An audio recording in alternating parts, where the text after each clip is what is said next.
Right, well I haven't done anything video-wise for a week or two, so I thought I'd give you an update. So I've been doing a little bit of painting, and I've just about done all underneath and the engine bay and the boot, and I won't be far off dropping the body back onto the chassis. So what I've had to do in the meantime is make these chassis closing plates. You can buy them, but I thought I'd give them making them a go. So what I started off with was I made up a cardboard template, which did help a little bit, and I also found on the MGA Guru site, Barney Gaylord's site, a plan, a drawing of the plate to be made. Now, I used a combination of both of these things, my template and the plan. The plan was probably a bit more helpful, apart from the positioning of all the holes, particularly the ones going down on that angle. Mine were completely different to what was given on the plan, and I had to mark those on the job to get them in the right place. So what I did to do that, I bolted after getting those main holes in the right place, which was quite easy, I bolted the plate to the side frame, and I was able to mark those from the back. But these down here were a different, presented a different problem. So what I ended up doing was I screwed some self-tappers into the existing holes, and then laid the plate over it and just gave it a tap with the little finishing hammer, and the heads of the self-tappers just put a little imprint on the soft aluminium, so I was able to get them into the right place. Even though this is the shape that I got off Barney's plan, pretty much exact, you can see that this does run off a little bit on the distance from the holes.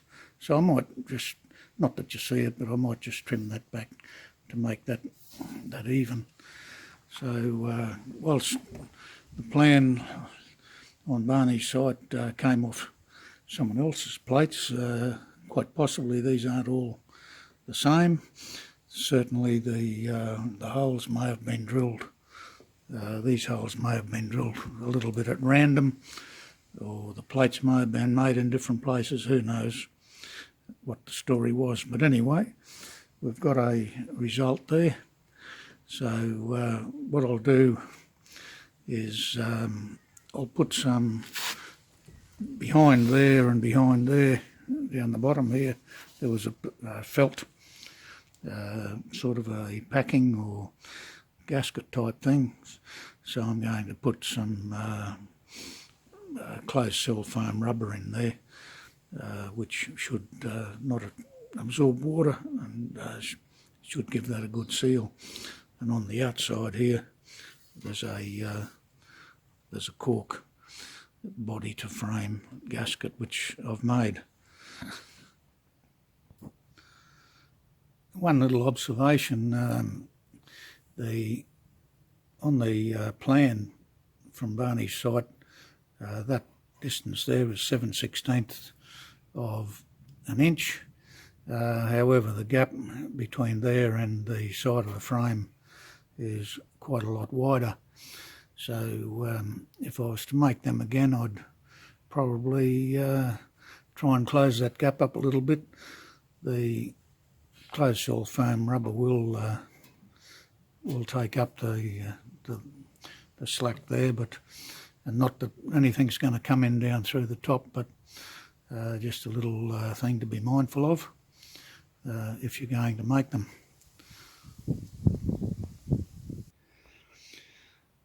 Right, so there's those two made up. I will trim that back a little bit along that edge there, just to even it up. Like I said, you don't see it, but I'll probably see it in my head. I've been doing a couple of other little fabrication jobs as well. These three braces, there should be four of them, are the dashboard back to the firewall braces. They could have been okay. I could have sandblasted them up and painted them, but I decided I'd make up four new ones.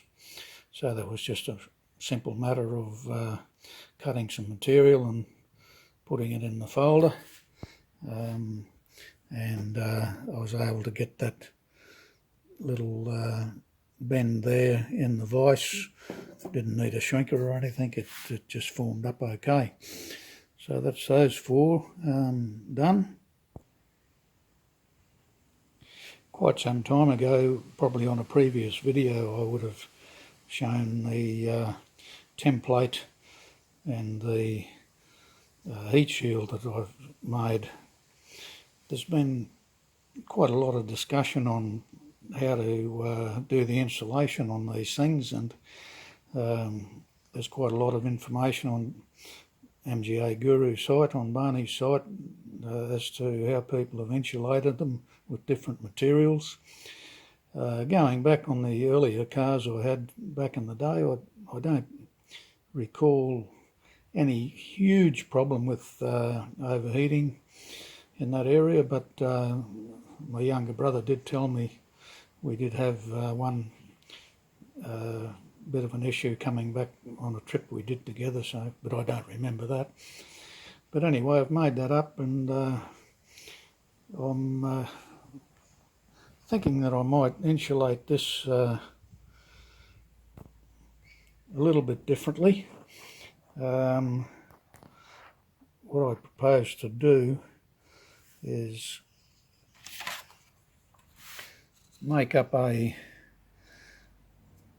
another sheet of material and fold it down top and bottom and weld it to the back of this, creating basically a second layer, so that the heat coming from the exhaust manifold will hit the bottom plate, and then there'll be an air gap between that and this one. I'm thinking that may well be enough to give some heat dispersion in that area, and not boiling the fuel in the carburetor bowls. If that doesn't work entirely, I'll be able to stuff a little bit of insulation material in between the two layers if I have to, but I think that'll look quite neat. So I'll cut a piece of this, fold the top and bottom down, and just tack weld it to that plate, and we'll see how that goes. So that's kind of the fabrication work I've been doing. I've been doing a fair bit with the body and the painting as well, but I'll call this a wrap now, and because it's getting a bit long, and get this posted up, and we'll catch you all later. Thanks for your interest, and if you're so inclined, please subscribe. It will help the algorithm and get these little videos out to more people. Okay, see you all again later.